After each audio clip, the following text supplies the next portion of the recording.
जय जगन्नाथ फ्रेंड्स आपण मानकु आम यूट्यूब चैनल को बहुत बहुत स्वागत। जदि कहिबा आउ मात्र 2 दिन परे आपणक भाग्य रे अचानक परिवर्तन देखिबाकू मिलिबो। तेणु भाग्य को परिवर्तन करबाकू चाहुथिले विशेष भाव में वीडियो को पूरा लास्ट जाए देखंतु। शुभ फल आपणकू निहाती मिलिबो।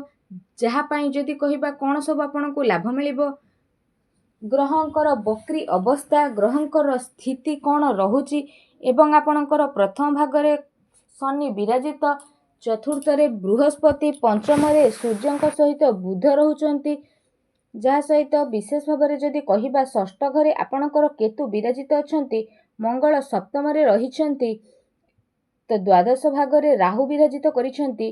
तो ग्रह मानकर एपरी स्थिति जदि आमे कहिबा तो आपणक जीवन में कौन सब नुआ परिवर्तन नहीं आसुची, कौन खुशी आपणक जीवन में आसीबो आगामी 2 दिन में निश्चिंत भाव में आमे जानिबा। ए वीडियो रे बहुत किछि जानिबा। विशेष भाव में जदि कहिबा ए 2 दिन स्थिति रे ए केतोटी दिन रे आपणकर स्थिति रे महापरिवर्तन आसीबो। तेणु वीडियो को पूरा लास्ट पर्यंत देखंतु। जदि कहिबा ग्रहराज शनि द्वारा विशेष भाव में आपणक जीवन में बहुत बड़ परिवर्तन आसीबो। आपणक जीवन में यूटर्न आसीबो। शनि बक्री अवस्था रे रहिबे तो स्थिति रे परिवर्तन मध्ये देखिबा पई मिलिबो। तो 5टी दिगरु आपणको विशेष भाव में लाभ देखिबाकू मिलिबो। 3टी क्षेत्र में सावधान मध्ये आपणको रहिबाकू पड़िबो।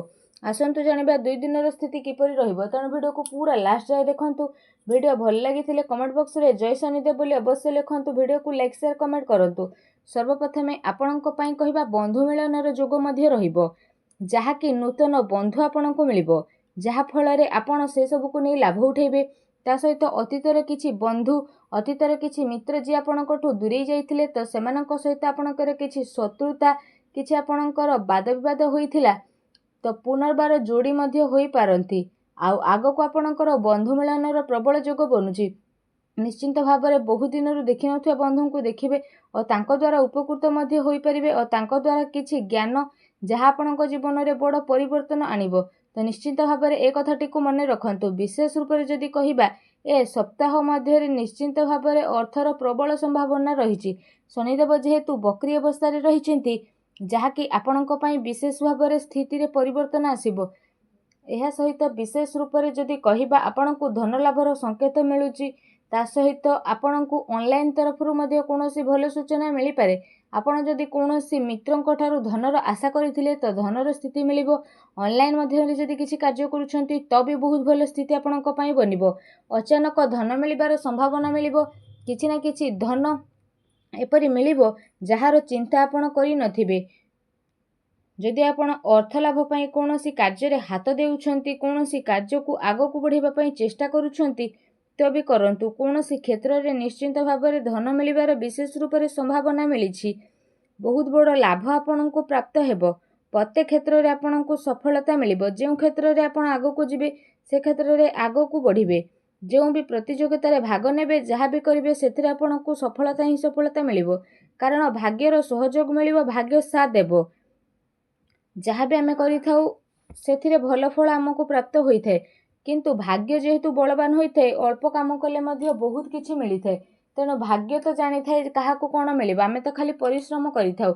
ग्रहंकर परिवर्तन जोगु एबे भाग्य रे महापरिवर्तन हेबाकू जाउछंती। आपण आगरू किछि करिछंती आ फल पई आशा करिछंती तो आपनको सफलता मिलिबो। प्रतिटी क्षेत्र रे जययुक्त हेबे, किछि नुआ शिखिबे एवं किछि नुआ शिखिबाकू आग्रह बढ़िबार स्थिति मध्ये आपणको पई बनु अछि। आपण कोनोसी भी शुभ कार्य ए टाइम रे आरंभ करंतु, देखिबे आपणको निश्चिंत रूप से लाभ ही लाभ देखिबाकू मिलिबो। एहा सहित आपणको आय रे वृद्धि घटिबो।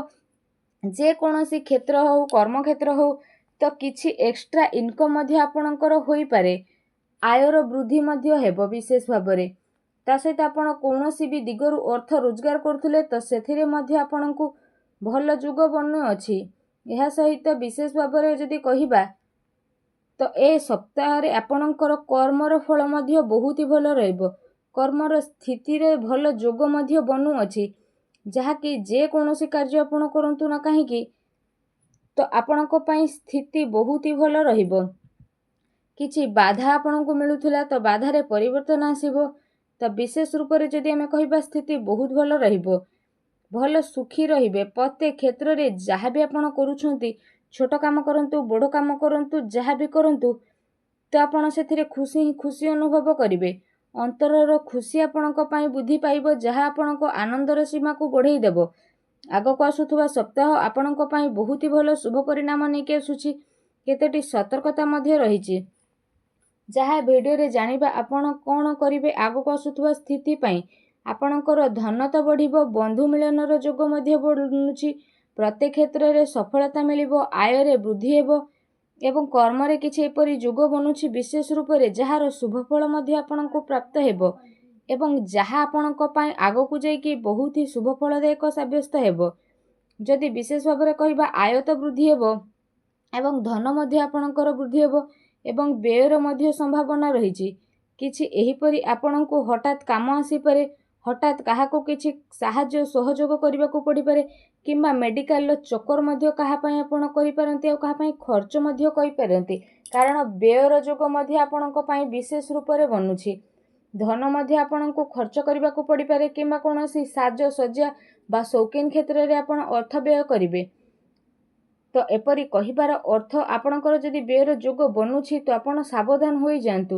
ଟିକେ ଖର୍ଚ୍ଚକୁ ଆପଣ କମାଇବା ପାଇଁ ଚେଷ୍ଟା କରନ୍ତୁ, ତ ଆପଣଙ୍କୁ ବ୍ୟୟର ଅଧିକ ଚିନ୍ତା କରିବା ପାଇଁ ପଡ଼ିବ ନାହିଁ। ଏହା ସହିତ ଆଉ ଗୋଟେ ସତର୍କତା ଆପଣଙ୍କ ପାଇଁ ବନୁଛି କି ଆପଣଙ୍କୁ ଅପବାଦର ଯୋଗ ମଧ୍ୟ ଆସିଥିଲା। ତ ଆପଣ ବିଶେଷ ରୂପରେ ଧ୍ୟାନ ଦିଅନ୍ତୁ କି କୁସଙ୍ଗ, ଖରାପ ମିତ୍ର, କୌଣସି ନିଶାଦ୍ରବ୍ୟର ସେବନ, ଖରାପ କାର୍ଯ୍ୟରୁ ଆପଣ ବିଶେଷ ଭାବରେ ଦୂରେଇକି ରୁହନ୍ତୁ, କାରଣ ଆପଣଙ୍କର ବହୁତ ବଡ଼ ସ୍ଥିତି ବନିବ, ଯାହାଦ୍ୱାରା ଆପଣ ଆଗକୁ ମଧ୍ୟ ବଢ଼ିବେ। କୌଣସି କୁସଙ୍ଗ ଆପଣଙ୍କର ରହିଛି, ଖରାପ ସାଙ୍ଗଙ୍କ ସହ ମିଶିବା, ଯାହାକୁ ଆପଣ ଜାଣିଛନ୍ତି ସେ ବ୍ୟକ୍ତି ଖରାପ କିନ୍ତୁ ତାଙ୍କ ସହ ଆପଣ ସାଙ୍ଗସାଥି ହେଉଛନ୍ତି, ସେ ମିତ୍ର ହୁଅନ୍ତୁ ବା ବନ୍ଧୁ, କିନ୍ତୁ ଧର୍ମକ୍ଷେତ୍ରରେ ଆସୁଥିବା ସ୍ଥିତିରେ ଆଦୌ ମିଶନ୍ତୁ ନାହିଁ।